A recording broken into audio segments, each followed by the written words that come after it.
Wondering what's next in your business or personal life? Welcome to Success to Significance, Life After Breaking Through Glass Ceilings, a podcast dedicated to helping you with all of life's challenges, discoveries, and opportunities. Whether you're seeking a new career, retirement, or simply wanting to make an impact in your community or the world. Join Jen Duplessis and her guests as they explore how to start, what to do when you're in the thick of a change or growth, and how to leave a mark in this world after breaking through your next achievement. You are moments away from the aha you've been seeking. Hi, everybody, and welcome back to this episode. I am your host, Jen Duplessis, and today I have a fun guest with me, Lou Diamond, who's a real great friend now. We met at New Media Summit, several months ago in San Diego, and then we helped each other, at an event. Well, actually, Lou, you helped me, but we ended up helping each other.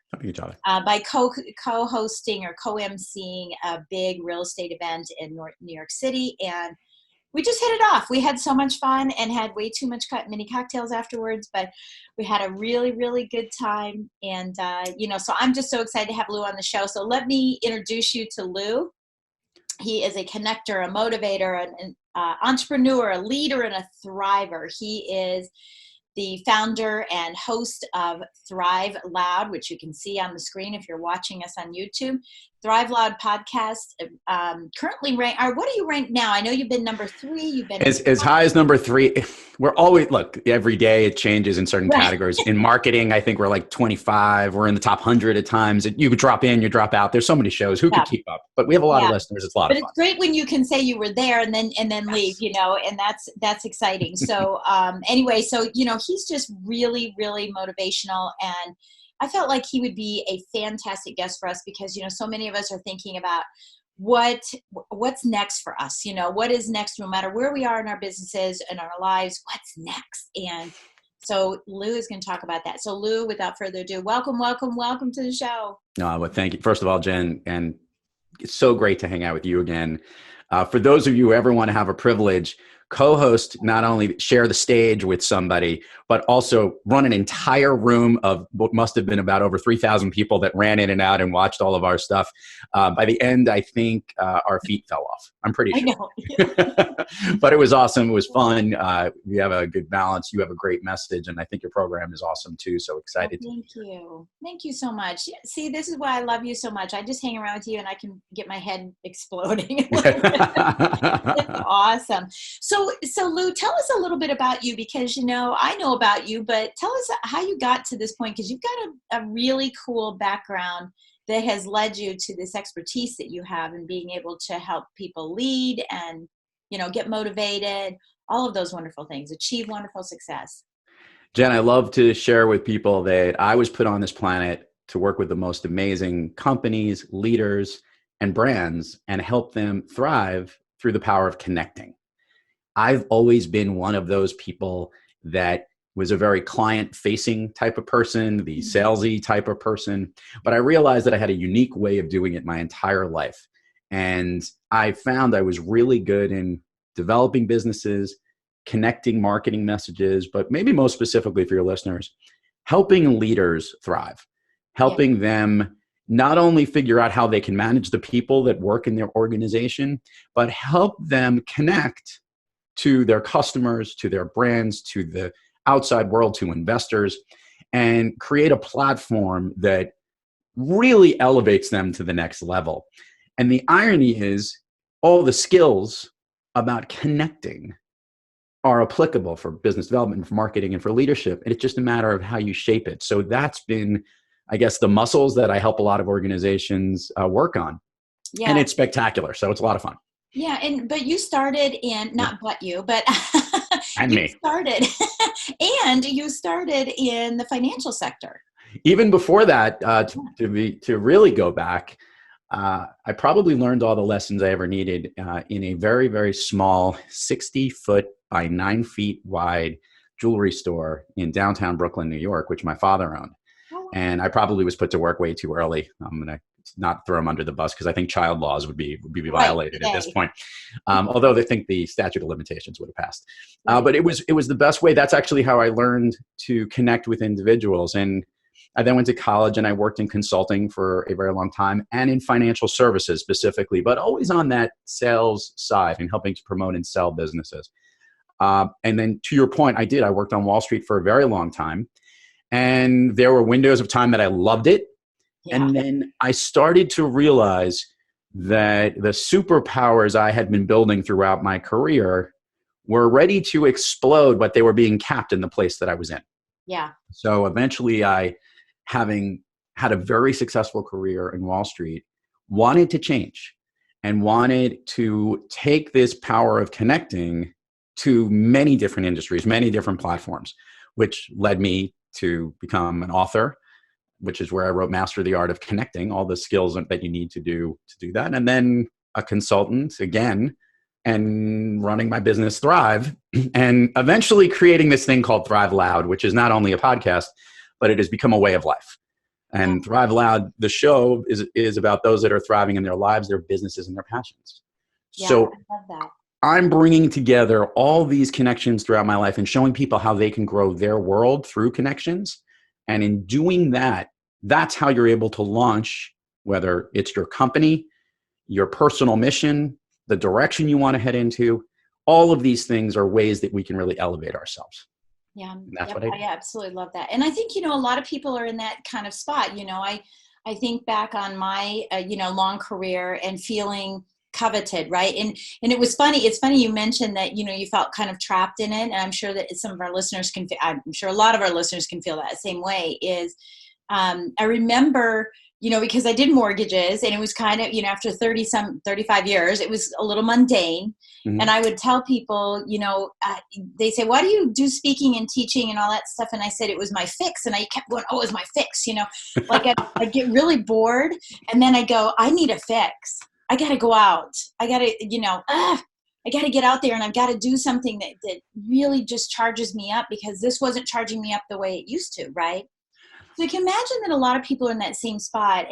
But where do you get the gumption to get out there and actually make that change? Because I think that's what a lot of people are, losing sleep at night, thinking, I want to do this, but I'm afraid to do it. So what are some of the things that propelled you, or the advice that you can give people that propels them to turn that switch and pull that trigger and make that change? Two things I want to jump into before I go into how you face that fear and move through it into courage. For the audio listeners here, you didn't get a chance to watch Jen actually tapping her arm like a heroin addict for the fix. And that is the image I'm going to have for the rest of the day, because if there was ever somebody that wouldn't fit into that mix, it's Jen. Yeah, So it's just a funny analogy. All right. Yeah. So back to the point of look, when I wrote Master the Art of Connecting, I talk about strengthening your connecting core. And this is not just a physical workout. These are the things and the muscles that we have on how you need to be a master connector. And one of those muscles is a fearless mindset. And to your point, yes, for those people who are afraid to take the leap and actually are being held back, guess what? That fear is real. It is a real fear that you have. It is something that is inside of you. And it's okay to have these fears. I want to start off with this. We would not be human if we didn't have these fears. Yeah. Having the fear, in fact, is essential, because to achieve a fearless mindset, to make the leap, to make the change, to make the move, you have to understand what that fear is and what you need to do to move through it into courage. So let's just talk about why people are held back. I think most notably, this is where it all leads down to, is people are afraid to change the environment they're in because they're cozy and comfortable. And the new thing that they're doing is uncertain, unclear, and risky. Yeah, unknown. And there's a fear that's really embedded if we dig back a little deeper, Jen. And that fear is the fear of failure. Mm-hmm. We're afraid that if we take that step, we're going to fail. Yeah. I think you and I know this better than most, because we fail every single day. Yeah. And if you don't fail every single day, you cannot succeed. You need to fail a whole bunch of times for you to win. In fact, we talk about, the baseball analogy, the best baseball hitters fail 7 out of 10 times. Right. You have to actually fail these times, and you have to take these chances. Now, sometimes a lot of the change is, if I leave this safe job that I have where I'm getting paid a salary, I'm going to forego that into doing something maybe entrepreneurial, or even moving to another job and not sure what the move up might be. Right. Great leaders need to take these leaps. A great friend of mine who was actually a guest on Thrive Loud, who's actually younger than me, but I always look up to him. And I'm taller than him, so I have no idea why that is. But anyway, his name is Jason Brand. He's been one of the most successful guys in Wall Street, and actually now is what we'll call an agricultural entrepreneur. He had a lesson that he and I spoke about because he actually hired me to work on Wall Street when I came from consulting. And Jason said to me, there's 2 things that you need to do. Either you work, if you're either going to work for somebody else, or you're going to be an entrepreneur. And his belief was, if you go work for somebody else, go work in a place where they pay you so much money that it's actually worth working for somebody else. Okay. And that's what people do. But otherwise, you want to have those own decisions and that own risk and your other ability to step forward. That has always been something that has resonated in my life. And I think it's something that I recognize, that I worked for somebody else until the dollars didn't make sense anymore, or I wasn't being fulfilled inside. And that was the leap I wanted to take. Yeah. That was another glass ceiling that you broke through. Yeah. Yeah.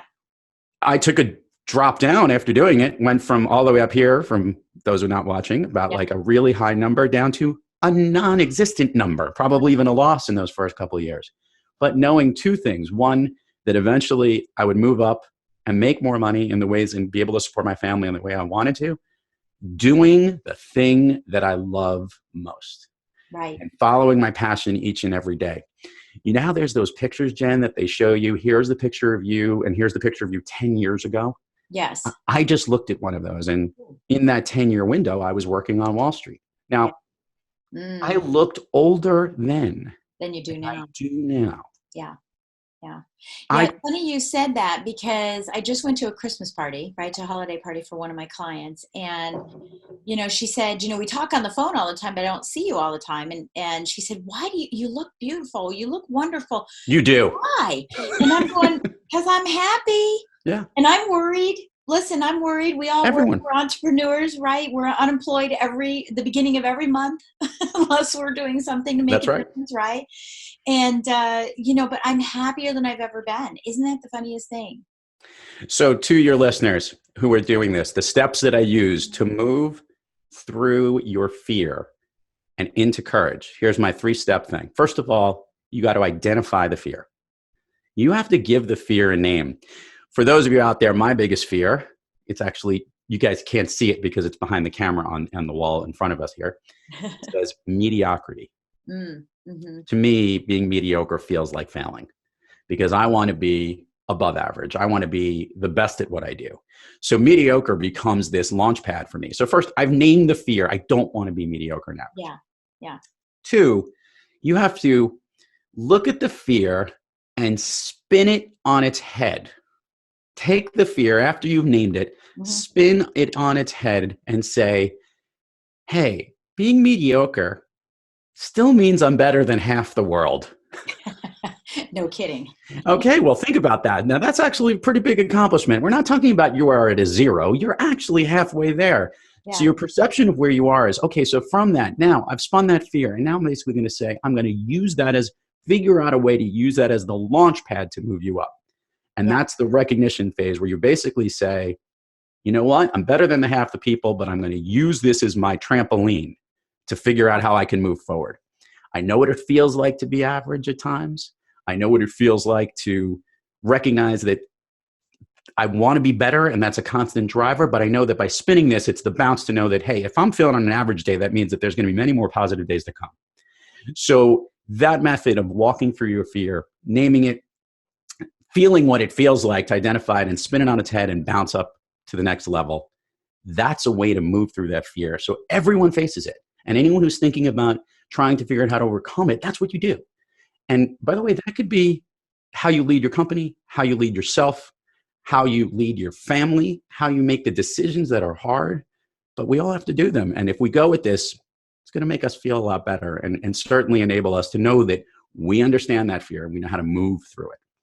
Yeah, I absolutely love that. And I think, one thing just for, more encouragement for everyone too, is it takes a lot of courage to even consider coming out of your comfort zone. Yeah.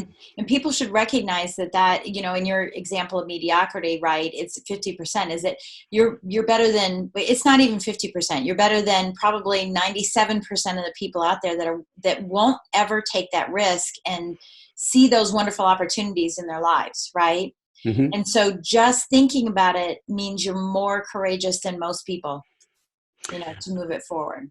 I think it's important for anyone who's trying to make a tough decision. We all face fears every day, as with every decision we have. We've just managed to do those things maybe, and we've ranged and valued them in different ways. Mm-hmm. So it's really important to recognize that even the smallest fears are ones that we can actually move through. Yeah. I love that.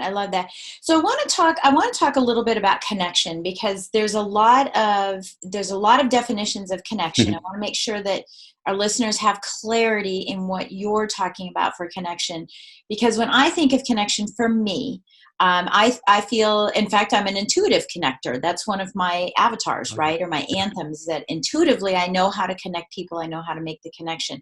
But is this the type of connection you're talking about? Is it included in the connection that you're talking about? So would you mind sharing a little bit more about what you mean by, making connections to forge forward? I do this fun little visual diagram when I talk about connections, but I'll do my best to explain it. Okay. So the way I like to think of it is think about yourself and the way you see people. I'm looking at Jen right now, and I see Jen. And obviously, if I didn't know her, I would just recognize her as a human being, another person, and I would think of her as a person. But the reality is that when I see Jen, I see her a lot differently. I actually see her, and this is actually true almost graphically, like there's this very large bubble around her. And the bubble around her is her world. And it's all the things that Jen brings to us. And because of Jen's lovely imagery, and I'm looking over her shoulder, I see her book. I know her brand. I know her business. I've had a chance to meet her husband. Mm-hmm. I've had a chance to see what she does on stage. And I know where she's from and what her history is. These almost pop up like visual assets around Jen. Mm-hmm. And that's actually how I see the world. When I see people, I don't just see them as that individual piece. I see the world around them and all these little assets, these visual assets that are the things that make up who Jen is. Now, I myself have a world around me that make up for all the things that I do, the places I've worked, the things I've described to you on the phone, my podcast, the clients I've worked with, my family, all of that, New York, all those things that people would represent, and that's how they see me. But there's a magical thing here in a connection. When you look at a target that you are trying to connect with, what you're actually trying to do is see where these worlds, these bubbles, if you would, where they can overlap, where they can intersect. Right. And when you overlap and these two circles come together and they overlap on where they do overlap, and we've shared in this show, Jen's been a guest on my podcast show. I'm now one on hers. We've both shared the stage together. Our connections are actually getting more intertwined. Right. And by doing that, I'm actually taking a piece of Jen's world and incorporating it into mine. And more importantly, she also is taking a piece of my world together. Mm-hmm. We went up to the moon and we were looking down at the world and we looked at Lou and Jen or the whole world. You'd see all these connections hubbing up together. And I'm just using the one of me and Jen. Right. Think of all the other connections she has. Think of all these listeners on the show. Think of all the people that are adding to Jen's world. Mm-hmm. The more you establish these strong connections with people that more and more overlap, your world grows, your power grows, your skill sets grow, and your ability to connect to others grow. Master connectors are those who are actually able to bring all these assets into a room. When Jen Duplessis walks into a room, there is an energy about her. It is not just her lovely looks and beautiful hair. I don't have hair, so it's okay for the listeners here that don't know this. But what I will tell you is that like a gravitational force, it's not so much that you have to now go out and add new connections. People want to connect to you because that power of all those other connections, which is comprised and made you this amazing individual, is an incredibly attractive thing that brings people to you. And when you have that, you have power, you have relationships, you have the ability to grow your world and others. That's what connection I is. love it. And by the way, your visual's fantastic. I just see all these little bubble heads, the heads together. I don't know, we're all kind of walking around with our heads down. I don't know why it went to my head, right? It just my head, not my Little whole pop body. heads. Yeah. But and no, social media helps with this. Social media helps with this too, because I think about it. A lot of those visuals that you have of those assets, when you see someone you haven't seen for a while, you may have seen them post something like, hey, I just saw that you were on this trip and you went on this vacation and you went to this concert, or you just celebrated this milestone occasion. Those things pop up, and that is how we connect to other people. And the graphical component of being able to do that is a wonderful thing that social media brings to us today, because we can't always see everybody every single day. But when we do, talking about and addressing those little bubbles is huge, because those are the things that are connecting with others. Yeah, it's like not stealing, but consuming brain cells, I mean, what ends up happening is you remember. Okay, so, as you're describing this, I'm saying, oh, this is wonderful, because I can see it, right? Because I'm a big connector, so I can see it. But what if someone isn't? What if someone's been, sitting in an office for so long and they're not really a connector, or, their personality type isn't really like that. And then because I do know people this way, where I said, hey, I want to connect you.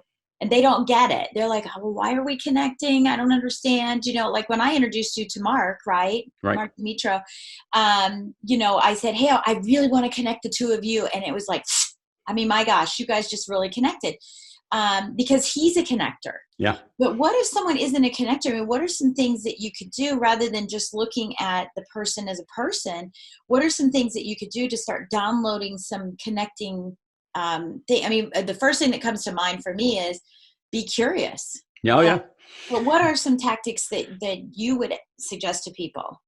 So I introduced here, I teased about the connecting core and the ways you got to do it. And the connecting core, by the way, I use an acronym. I was in consulting for a really long time. So I call it the SAFE, SAFE. Okay. And the SAFE. And I'm going to work backwards, because working backwards is actually how you become a master connector. Oh, to your point, Jen, the E stands for the power of empathy. Okay. And it really starts with the most core skill of empathy, and that's listening. And listening to others. And when you listen, to your point, being curious, embracing curiosity. There is such power, and I go through this in a whole way about the different levels of listening. And there's such power when you ask really great questions, which will help start conversations that will build relationships with who you connect with. That's really what happens. So just simply asking great questions, because if I'm asking questions to you, just like you are on this podcast show, you're asking me, and we're spoiling the world here, because you're asking me these questions, but a whole other bunch of people are like flies on the wall listening to this show or watching it on the YouTube channel. And they're getting a chance to see my very weird, loud fleece, but also they get to see this power that I'm bringing together on how you can connect. Yeah. To the person who is not maybe as loquacious or outgoing, could be introverted, I want to make this clear. You don't need to be on stage or a speaker or a consultant to connect, or this big personality. In fact, many of the people that you connect with are just like you on that level. Or there are certain things I learned from these more quiet, naturally introverted people, more so because I want them in my world too. And that's the important thing.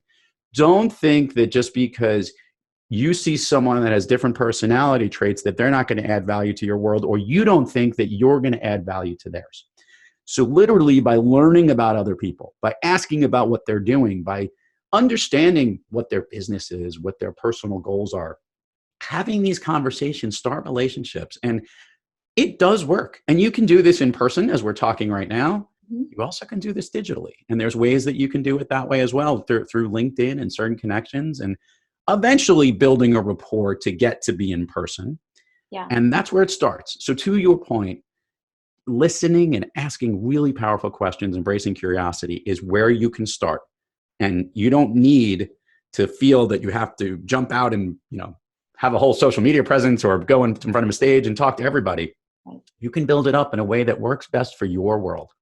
Yeah, so I want to comment on it before you go back, start going backwards in all the other things too. I was just coaching a client yesterday, and he's a fisherman, and so everything he does is about fishing. So think about the and I shouldn't stereotype it. Think about the mentality of a fisherman. To me, he's typical, very quiet, very methodical, likes to Yeah. chit chat, but it's not a lot of chit chat. He just likes to have warm conversations with people, but he's not assertive in a way that allows for him to actually get business, because he just has nice conversations with people, right? Yeah. But what I found is that he was having very superficial conversations with people and not having that depth of conversation. And I call it the ... method, because we tend to say, how are you today?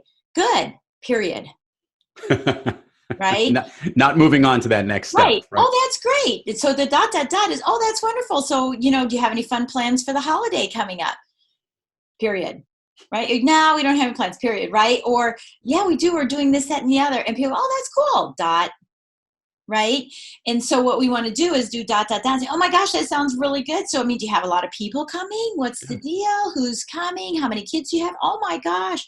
Right? It starts in I called it curiosity in the beginning, but it just starts with that second level of questioning. It's not just asking one good question, but asking a multitude of questions that stems from your point, empathy and curiosity. Yeah. To learn more about this human that's in front of you. So I can't tell you how great it is to be able to ask questions, but also when you open yourself up to stepping into curiosity, and that's really what you're doing, because I've always joked about this and said, I could have a conversation with someone, and let's use your fishing example. I've gone fishing and it's not necessarily my passion. It's enjoyable. Mm-hmm. And let's say I get into a conversation with someone about fishing, and I really want to know, well, why do you like it so much? What is it about fishing? Mm-hmm. And if you start driving down that road and learning what it is, you're embracing curiosity because you're trying to understand it. Mm-hmm. This is important from our little circle example before. We might not overlap on that particular connection. Right. However, I know plenty of people that love to fish and would love to hear more about this particular story. And in fact, this is where master connectors come in and be like, listen, this sounds really great. And while I'm not necessarily as interested in going fishing with you, I know a bunch of people that might be right up your alley who I'd love to introduce you to or connect you to, because they're in my world. When you now bridge the gap and help to connect people into your world, first of all, I can't even tell you how powerful this is. You are already branded in their world as somebody that can bring people together. Yeah. But you're doing a multiplicative thing. You're connecting other people into one world through you. Just think how big your world has just gotten just by doing that. We've done the one-on-one example and made it one-on-many. Yeah. That type of power happens from that power of empathy and curiosity and listening. Not talking so much. Less is more. I love the people that don't talk so much because they could be really short. But I do agree with the ... theory. You need to kind of bridge the gap, and it just can't end right there. Well, and especially, if you met someone, let's just say you met someone like me. There is no one like you. Listeners, let it be known. Thank you. Nobody. But you met someone like me, and if you just asked me some very superficial questions, you wouldn't know some very, deep things that a lot of people know about me. That, I'm a competitive ballroom dancer, that I'm an expert marksman, right? I do know this. But there's don't mess with her. Yeah, don't mess with me. Right. Go ahead, make my day. She'll take you out from 100 yards. Anyway. Right. But you wouldn't know those things if you didn't go deep enough, and that you could be just that next question away from something that connects thousands and thousands of people. The way I look at it is, for those that are afraid to embark on those things, recognize that failure rule is true in asking those questions too. Make it clear you don't always connect with everybody. Right. You're trying, though, to find some way that people at least can see the world that you're about and where those opportunities are. Because what does happen is that someone will recognize that that's someone that you should connect to. Yeah. Recently, I spoke at this networking event. It was actually a Cornell University, the CEN, the Cornell Entrepreneur Network event. Mm-hmm. It was a lot of fun too, by the way, because there was a live stream and I had like friends and family watching the live stream. So I literally was getting questions from them in the Q&A, which which was a little odd. But in that group, we talked about something that I love to do. And this is what I want your listeners to think about. I don't want you to think about networking meetings. Networking is the wrong word. Yeah. I call it connect working. Mm-hmm. Your purpose of the networking meeting is not to grow your network. Your purpose is to find connections. Yes. So to use that platform, I actually gave a whole presentation on the things you need to have going into those meetings and the things you need to do. Right. So there are clear cut to your ... There's follow-up steps. There's next steps. There's things you need to do to prepare before you even go into those networking meetings to actually come up with a clear game plan and a goal. All of that is vital because this skill set is something you need to work on. As I mentioned, these are muscles, and these muscles are things you got to work on every day to work them out, to keep them toned and fit. And that'll make your world that much more flexible, strong. Yeah, and I always think of it sort of, maybe I should use I'm going to use the matrix as a better, example, because, instead of that linear thinking, which I'm a linear thinker. So for me, it's good that I can actually think. ... You are a linear thinker. Of course, I'm very linear. But the ability to connect intuitively, like I do. I like that expression, by the way. It's sort of like the matrix, right? Because I can see all the things that I didn't see before. Yeah. And it's so easy. And for other people, they'll say, gosh, you're such a great connector. How do you do it? And it's a learned thing. It's like doing one push-up first and then a couple. Yeah. You have to work at it. Yeah. And I'd have to go way back to figure out how that all happened. But, it's something that just becomes very natural. So if you can work on in the beginning, it can become something very natural for you that can help you in every aspect of your business. I'll share this with you just from being in a in-person meeting. One of the things I talk about as I'm looking at you right now, focused, is obviously the importance of eye contact in these things and avoiding the giraffe syndrome. Mm. The giraffe syndrome is you start looking at somebody, and in that room, somebody walks right behind you in the middle of the conversation. You start stretching out your neck and looking into that direction, right? Like looking over them or around them, try to see that. And there's nothing more disconnecting than when you're trying to engage and connect with someone. So what I will say is those skills of being focused in the moment is really important. And I say this, that doesn't only apply to those networking social situations or business growth meetings. This as a leader in your organizations, this is important. Mm. When you're talking to people who work for you or within your room, if you start picking up a device and start texting on the device while you're actually in a conversation with someone, is there anything more horrifying? Because someone now is not appreciating you in that moment. Great leaders I have conversations with, and I say, the more connected you are in connecting your world to your people, the more connected and supportive they're going to be to your cause to grow that world. Because that company is a brand and representation. So think of those things as you're connecting as well. I love that. I love that. Okay, so let's go back to SAFE. So so we hit the E of the empathy. We hit fearless mindset. We already covered that part. Yeah. Mm-hmm. The other two pieces are the hard gel pieces, but they're the glue. Okay. The A is authenticity. No kidding. Let's call it this way. It's really as simple as this. If you are not genuine, if you are dishonest, if you do things that break away from something, your worlds are never going to connect, because we know that is what crumbles. It is the linchpin for the connecting core. Not being who you really are in the moment, and that coming out when you try to connect with someone and that isn't really it. You tell someone a lie. You oversell your capabilities in a sales pitch. You say you do something when you really don't. You say things are doing great, but they're really not. And now you're trying to figure all those things out. The more open and honest you are with somebody, it's where you're going to do it. I make it really simple. Open, honest, and from the heart in every connection you try to make. Yeah. And that might sound a little mushy for your business people out here, but the reality is that is how you need to be a master connector. So everyone talks authenticity and they use it to the end. And I think it's overused. Yeah. I will say it's so overused because it's a given. It is table stakes as it relates to it. Mm-hmm. And understand that A has to be rock solid. And if you recognize this part, when you don't have your A in your safe, doesn't matter how good the other letters are, doesn't matter how empathetic, how fearless, and we'll get to the S in a second. All of those things are there. Now let's get to the S. Yeah. I call it your super why. Okay. But it's really your superpower. Mhm. Jen, we spoke about this. Don't we love the superheroes? We Don't do. we? Don't we love those Marvel super movies, like all the, all those the Avengers and Iron Man and Hulk and all those guys? But what we really love are the stories when the superheroes discover their superpowers. Right. When we learn what their superpower is. When Spider-Man first learns he could climb walls and Or yeah, yeah. or shoot webs or whatever it is he does. Yeah. And everybody finds their superpower. We are amazed because, by the way, we want to hang out with superheroes. If we Yeah. could hang out with people who are superheroes, I could go to a networking meeting. I could point and be like, "Hey, there's Joe over there. That guy shoots laser beams from his eyes." Right. And there's Jen over there. She's Yeah. the fastest person in the world.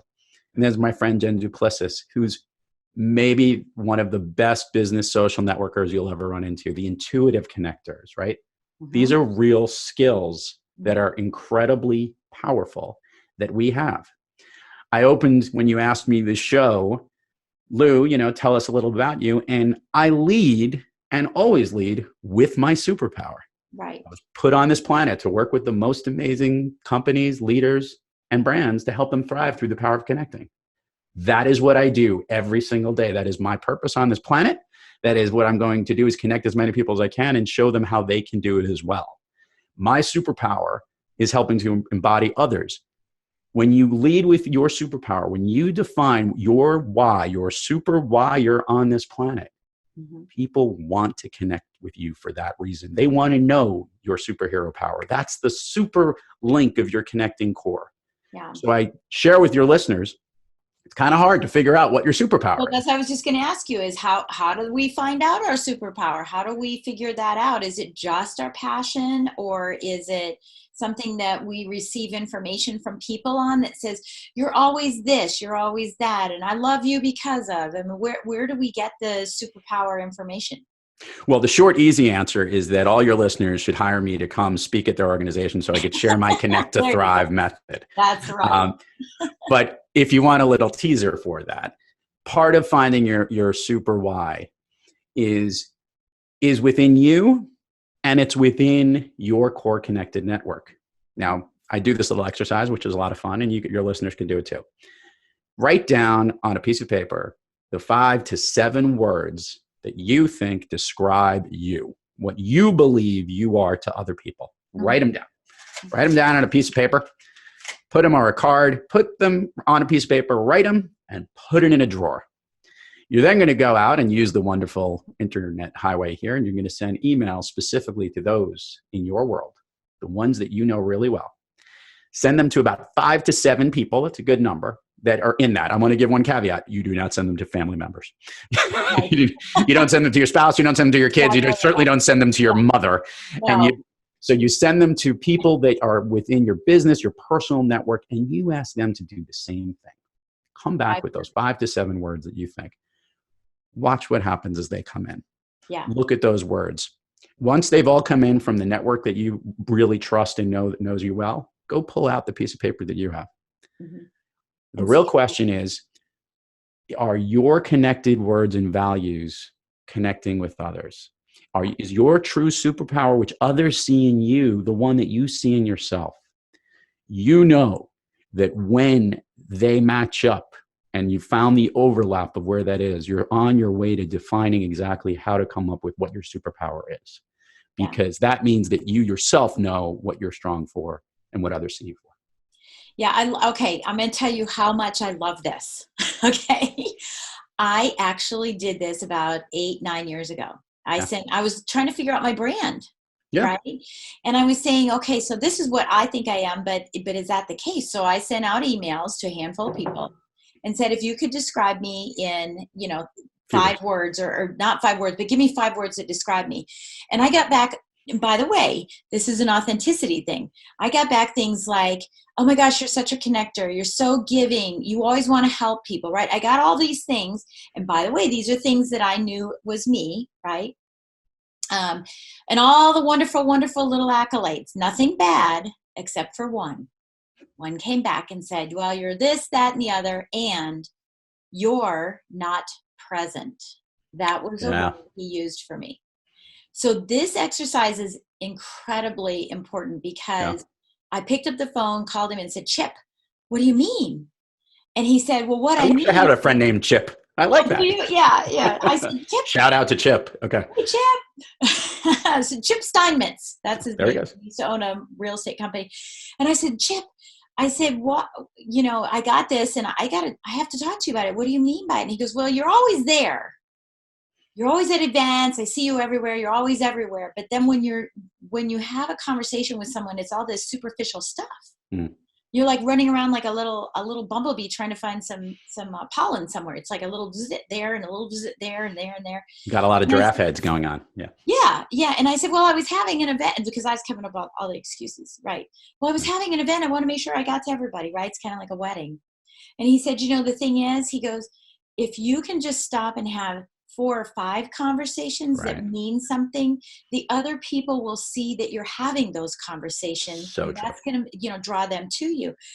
So your point a few minutes ago about eye connection and stuff like that, if you're listening, you need to come and watch, because I'm very, very connected, and I'm I don't look anywhere else. I'm very focused. I'm very present. And I had to learn that skill. So I'm saying that it could be that it's finding your flaw in your superhero suit. Yeah, it could be. Look, I wouldn't say it's your kryptonite. Right. But what I can tell you is that every superhero has a weakness. Yeah. And what they do is they figure out how to strengthen around that weakness, or how to grow and develop it, or work or eliminate and stay away from it.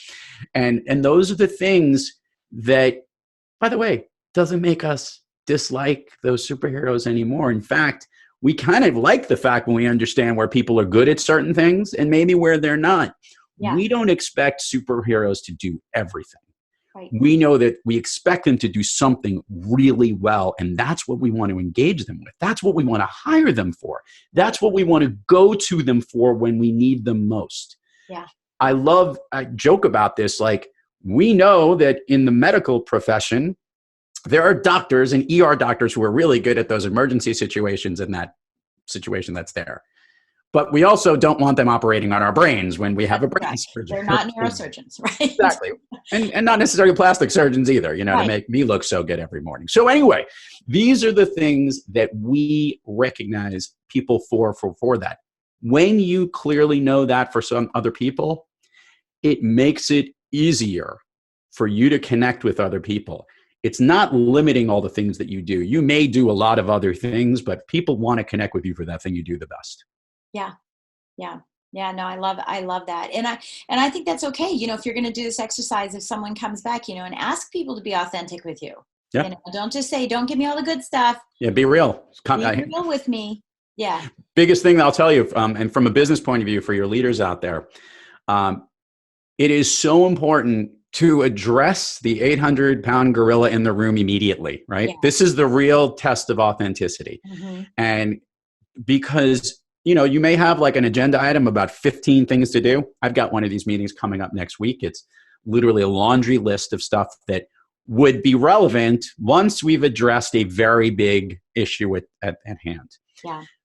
What I think people appreciate for those that are great connectors, which means they're great leaders, and those that thrive, these are people that are able to tackle the big issue at that point and pick the priority that's most important. It's a great super skill to have, because what that's doing is that's connecting everyone on the same page to an issue that they all need to get to. So all these connecting skills, which you may think might be related to how you meet other people or get yourself hired for a job or even hire someone, all those skills are very relevant in how you lead and manage your issues, your problems, your challenges in your business as well. You're connecting to these issues, and that's the commonality that you have in your work world within your sphere. Yeah, I call that having adult conversations with adults. Because a lot of times there's that fear, right? That fear comes in and it says, I don't want to talk about it. And, that's like Brian Tracy's book, Eat That Frog, right? Yeah. And it's the same, premise. I think it's on my shelf over here. I know. I love that book. I actually I had a little, stuffed frog that I had on my desk forever. Oh, that's awesome. Frog. Just remind me, eat the frog. And I just gave it to my youngest grandson. So I just gave it to him and said, here you go. Now you get the frog. Because I've overcome it now. I don't need to have it in front of me. But that, I think that what happens is as adults, we don't want that confrontation or, we think it can be just smoothed over or under the rug. Yeah. Just have an adult conversation with adults. It's those same issues in tackling those fears and knowing how to spin through them. Knowing, look, we have to wear the fear and understand what it feels like, but that fearless mindset is going to move us through it. Okay. I know I don't want to have to deal with all my expenses and my bills right now. By the way, I've seen this. I do this. It's weird. Avoidance. Avoidance. But what I actually do is I have a clear day in the month that I tackle everything. And it just is my efficient way. Get it over with. The feeling, I actually on that day get excited now for it because I know that when I'm done with it, it's going to be like, oh, okay, that's off the shelf. Now I have to go make money next month and figure out how to do next time over. So yeah, look, we're human. And as great connectors, these skills and feelings and way we need to be, that's what we want to connect with anyway. We want to show that humanity piece. So you don't have to be as amazing and stage present as Jen Duplessis is all the time. You can just be a regular person every day doing your stuff and still thrive and connect in your own world and way and do a really great job of doing it. Yeah, and I think, really important point here, connect with your kids. Connect with yeah. I was thinking about this. I was talking to someone a couple of months ago and, I know what I was doing. I was at a retreat and we all had to hold hands, right? And so men were holding hands with men that they didn't know and women, with men and all this stuff. And we were holding hands and we had to look in each other's eyes. Oh yeah. You and I did really that. And what's that called? I can't think, there's a name for this activity, and I've done it several times and you just look in their eye and people trying to move, each eye back and forth and you can't look away. And it's really awkward, when you first do it. And then you're supposed to, say what I see in you. Right. Yeah. And I realized, how long has it been since I've actually looked in my husband's eyes? Because it's good morning. I got my coffee. Goodbye. What time will you be home? Can you get this? Can you get that? Hey, honey, what do you want for dinner? Right. There's just not a lot of eye connecting. Yeah. And that's something that we started doing recently was let's just connect and see how our day went, right? And we've cried, we've laughed, we've giggled, this is so stupid. But then we've also sat there and cried and realized that there's some pain between us. And I think that's really important to get those things out. And I'm not suggesting you do it all in a work environment, but I'm saying with your family, please make sure that you're really connecting with your family, not just in the room. We do something in our home, and that is as much as we can, we try to all have dinner together. Yeah. I know that sounds like a touch point. Some people do breakfast. Some people pick a time of day. Yeah. It's that chance to and actually, hey, what's going on in your day? What do you want to talk about? What do you not want to talk about? Laugh stuff, bad stuff, uncomfortable stuff. Right. And my son does something called high-low buffalo. What was the high? Oh, I've heard this. That's a good high of your day. What's the low of your day? And what was unexpected? I like what was exciting, right? And the kids do it. For the listeners here, I hit all. It was, I woke up a little tired. I got excited because I knew I was going to be on Jen Duplessis' show.